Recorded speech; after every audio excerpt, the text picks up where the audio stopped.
Ritual, the call to spirit. It's important in any relationship to do ritual in order to keep peace, to ground ourselves, and to create better communication. There are rituals that help couples to reaffirm their purpose, to give their gifts to the community, and to address difficulties in the lives of others so that they are not just wrapped up in their own things. What is ritual? A ritual is a ceremony in which we call in spirit to come and be the driver, the overseer of our activities. The elements of ritual allow us to connect with the self, the community, and the natural forces around us. In ritual, we call in spirit to show us obstacles that we cannot see because of our limitations as human beings. Rituals help us to remove blocks standing between us and our true spirit and other spirits. In the village, everybody is addicted to ritual. Their people experience intimacy not just with their partners, but with the rest of the village at all times, simply because of the repeated involvement with ritual. There's such a high from this that most conversations are about the ritual that just ended or about the need for the next one. Maybe that's why they don't have television. They need to be constantly involved in ritual because it's like an energy that gives a high that lasts perhaps 3 or 4 days. And as soon as they start coming down, everybody is concerned. They need the high again. You don't do a ritual just for the sake of doing a ritual. Every ritual must be very specific purpose, must have a very specific purpose, a clearly stated intention. It must have something to resolve. Something to resolve. There are personal rituals, community rituals, maintenance rituals, and radical rituals. Radical rituals are done to disassociate someone from a state of profound turmoil or alienation and reunite him with his spirit. They are done by a community for an individual or individuals. Right, let's see if there's any more. I'm gonna flick around a little bit, obviously, because I'm not reading the whole book all at once to you, right? Let's see if we can get to something interesting.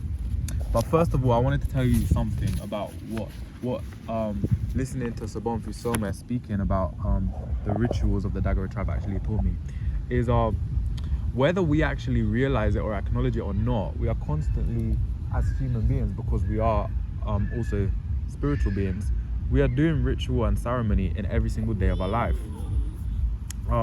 whether we are conscious of it or not.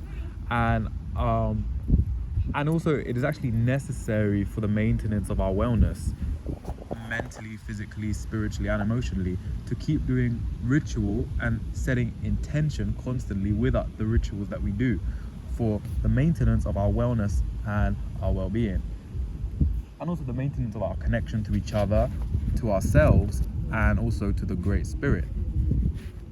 And the thing is, partly what, reading The Spirit of Intimacy and listening to Sobonfu Somé speak, this and some of her, she has another book, and then also, she has another book as well on Audible, which you can get, but also Maladoma Somé, her husband, has some books. But what really, listening to this, helped me to kind of understand, which is something that I had already been shown, but it just confirmed it for me, is really that it's very important for us that we actually create these rituals that we can do as a community together for the maintenance of our well-being and of our state of consciousness. Because I think the thing is, all of these rituals that she's talking about, right, they allow spirit to come in and help us to elevate and stay anchored in.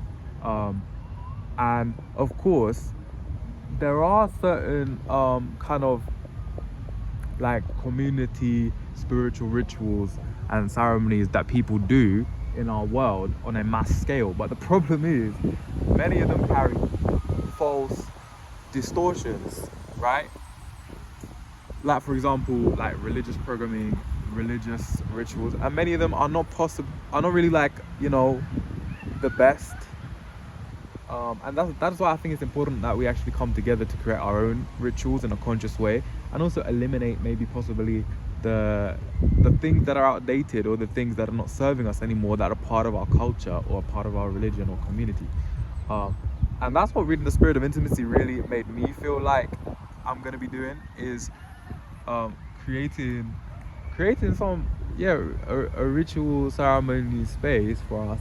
I don't know exactly how, where we can come together and we can actually, you know, in a similar way to like what I've read the Dagara people do. Yeah.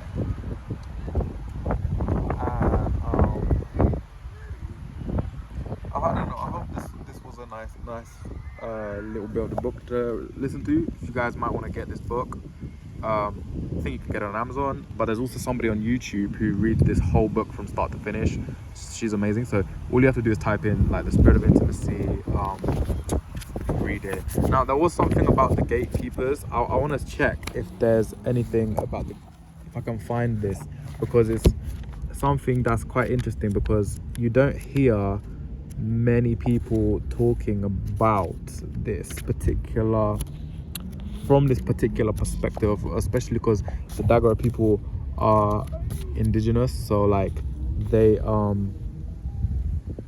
this is interesting. But before I get onto that, right, the illusion of romance, romantic love.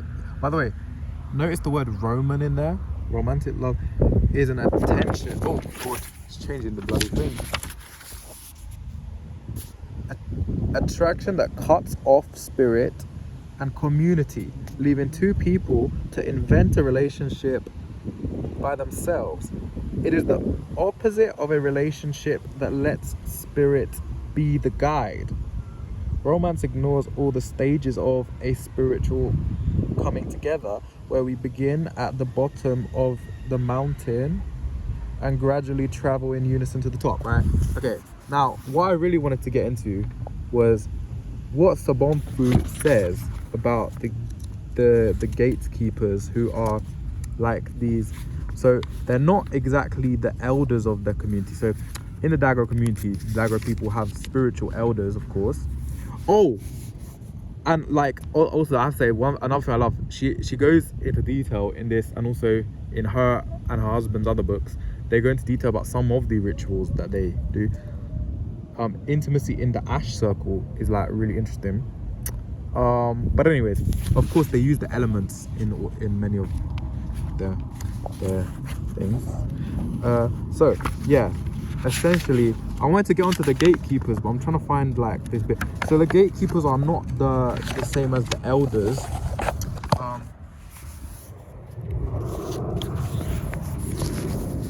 Right. The gatekeepers stand on the threshold of the gender line. They are mediators between the two genders. They make sure that there is peace and balance between women and men. If the two genders are in conflict and the whole village is caught in it, the gatekeepers are the ones to bring peace. Gatekeepers do not take sides. They simply act as the sword of truth and integrity. There are many gates that link a village to other worlds. The only people who have access to all these gates are the gatekeepers. I should mention here that there are two different kinds of gatekeepers. The first group has the ability to guard a limited number of gates to the other world, specifically those that correspond to the Dagara cosmology: water, earth, fire, mineral, and nature, because they vibrate the energies of those gates.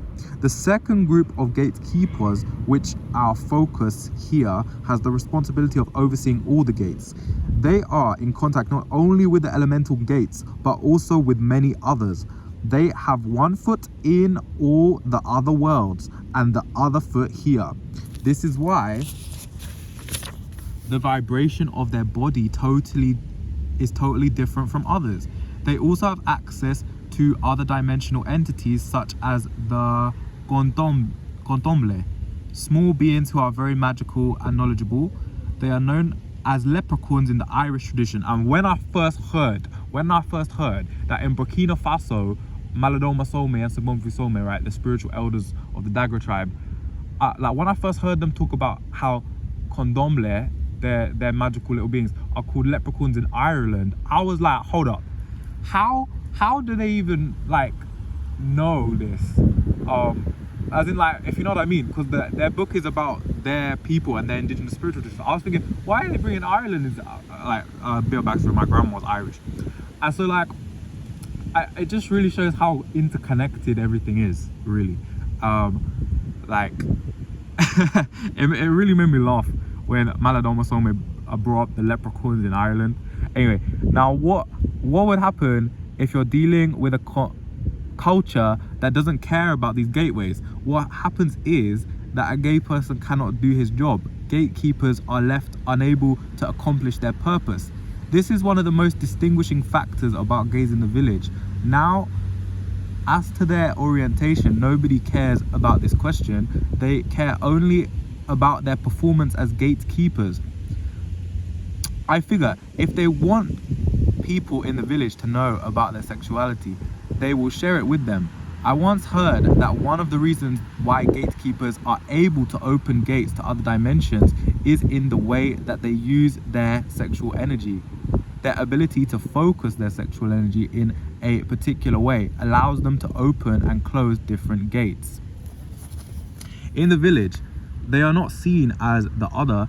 They are not forced to create a separate community in order to survive. People do not put a negative label on them.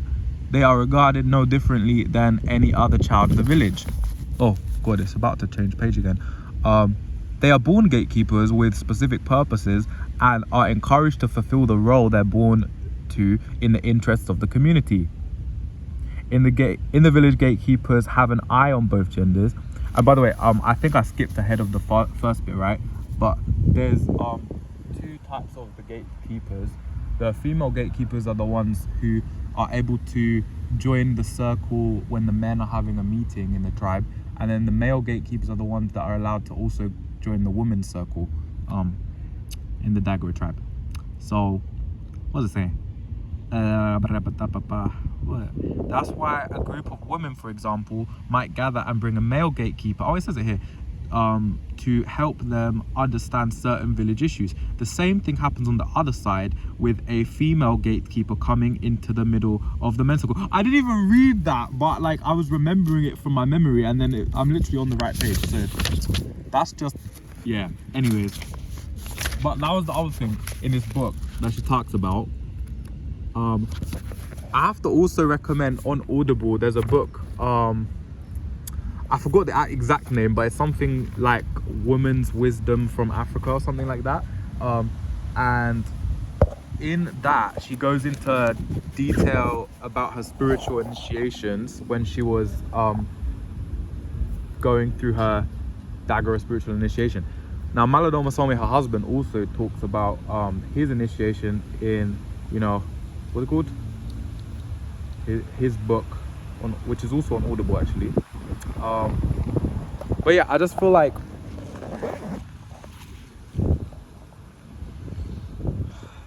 I'm gonna create something with like the spirit of Sebonfu Some in mind, because I know that, like, you know, she's here to help, for real. Now hopefully I'm gonna post this now.